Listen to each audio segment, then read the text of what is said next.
That's why in this tribute occasion I want to change my topic. மனிதர்கள் வழக்கமாக மூன்று வகை பிரிப்பார்கள். ஒன்று எதுவுமே செய்யாமல் வாழ்ந்துட்டு போகிறது ஒன்று, எல்லாரும் செய்கிற மாதிரி செய்கிறது ஒன்று, யாரும் செய்யாததை நாம் செய்தால் என்ன வித்தியாசமாக சிந்தித்து அதுக்காகவே கனவு இரவு வரும் புகழ் வருமானம் இழப்பதை ஒன்று மட்டும்தான் வரும் என்று உழைப்பையே உறுதியாக கொள்வார்கள். அந்த ஒரு சிலரில் நமது ஃபவுண்டர் சான்சலர் என்பதை நாம் சொல்லிதான் அறிய வேண்டிய அவசியமில்லை. நானும் எல்லாமே அவசியம் போயிருக்கிறேன். அடுத்த ஒரு வாசகம் என் மனதில் எப்பொழுதுமே வரும். நம்ம இந்த உலகத்துக்கு ஏதாவது விட்டு செல்லும் எங்கே இருந்தாலும் மனிதர்கள் வாழ்கின்றார்கள் என்றார்கள், அது பிறக்கின்றார்கள், வாழ்கின்றார்கள், மறைகின்றார்கள்.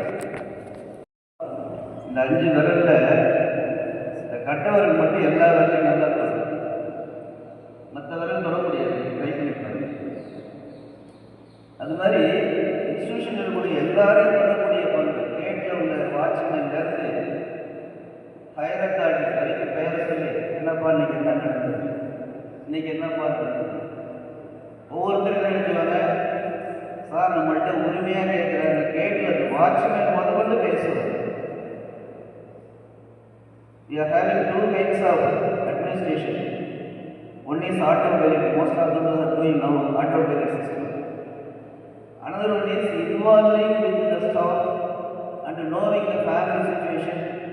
நம்ம வகுப்பறைக்கு போனால் மாணவன் எங்கே இருக்கிறா, அம்மா அப்பா யாரு, எல்லாத்தையும் தெரிஞ்சுக்கிட்டோன்னா எனக்கு ரொம்ப பிடிச்சது ஒன்று, எனக்கு திருப்பவே முடியல. நானே 2-3 ரெஜிஸ்டர் சிறப்பாக படிக்கணும் முடிச்சு பார்த்தீங்கன்னா அவங்கள்ட்ட போனால் ரொம்ப நாள் எடுக்கணும். ஒரு நாள் வீ சார் சொன்னேன், சார் வந்தார், அவர் கூப்பிட்டார், பக்கத்தில் நீங்கள் ஃபோட்டோ எடுத்துட்டு ஞாபகம் நீங்கள் சார் இனிமேல் தப்பு பண்ணியான்னு கேட்டாங்க. நான் பண்ணவே மாட்டேன் sir. So this is one way of approach. So அந்த மாதிரி அவர் நிறைய நம்ம எல்லாத்தையுமே ஒரு அளவு பண்ணிட்டார். என்னை பொறுத்தவரைக்கும் நான் நவனமுள்ள சில வச்சு மட்டும் ஒரு சில வகுப்பு ஷேர் பண்ணிக்கிறேன்.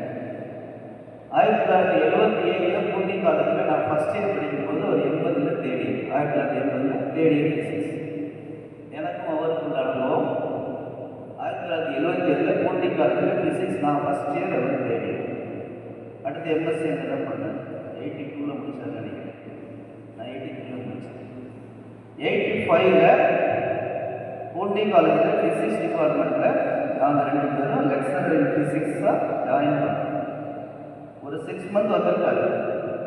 அதுக்கடுத்து வேண்டாம்னு சொல்லிட்டு ஒரு கம்ப்யூட்டர் சென்டர் ஆரம்பிக்கிறது. அதுவும் எங்கே அப்படின்னா நம்ம சிவகங்கை பூங்கா பக்கத்தில் உள்ள ஒரு காங்கிரஸ் காரியாலயத்தின் மாடியில் 50 பேருக்கு பர்மிஷன் வாங்கி முத்துக்குமார்ங்கிற ஒரு டிசி வச்சு 50 பேருக்கு பிஜிசிங்கிற ஒன்று, அப்போ தான் பிஎஸ்சி கம்ப்யூட்டர் சயின்ஸ் இன்ட்ரோடியூஸ் ஆகட் ஆகிடும். புள்ளிக்காலத்தில் பிஎஸ்சி கம்ப்யூட்டர் சயின்ஸ் எடுத்து ஆகவே இருக்குது. MSc physics with PGC is eligible for the computer science lecturer. அது ஆரம்பிக்கிறது. யூனிவர்சிட்டியில் அவர் மேலே ஒரே காண்டா, ஒரு 40 வருஷத்தில் ஒரு ரூம் வச்சுட்டு ஆரம்பிக்கிறான்னு சொல்லி போட்டி 40 பேர் சேர்ந்துருக்காங்க. எங்கிட்ட அப்போ தான் ஈவினிங் காலேஜில் ஒரே கிடையாது. எங்கிட்ட வந்து கேட்குறாரு, ஒரு அந்த சீட் இருந்துச்சுனாப்பா நீங்கள்லாம் வந்தீங்கன்னா அதை ஃபுல்ஃபில் பண்ண இல்லாட்டி எதாவது சொல்லுவாங்க. சார் நீங்கள் 5 மணிக்கு வச்சுருக்கீங்க, 5 to 8 கிளாஸ், நாங்கள் 4 வரைக்கும் பூண்டி காலேஜில் இருக்கோம், பரவாயில்ல வாங்க. ஒரு 5 பேர் 7 பேர் சேர்ந்து 5:30 அங்கே போவோம். முதல் ஸ்டூடெண்ட் நான் தான் ஐடி வச்சுருக்கேன். இந்த இன்ஸ்டியூஷனுடைய பிஜிடிசியுடைய நீங்கள் அலுவலில் போட்டுடலாம், முதல் மாணவன் என்ன அந்த ஐடி கார்டு. அப்போ சார் எனக்கு டிபிஎம்எஸ் கிளாஸ் இருக்கிறேன், நாங்கள் ஸ்டாஃப் எனக்கு கைடு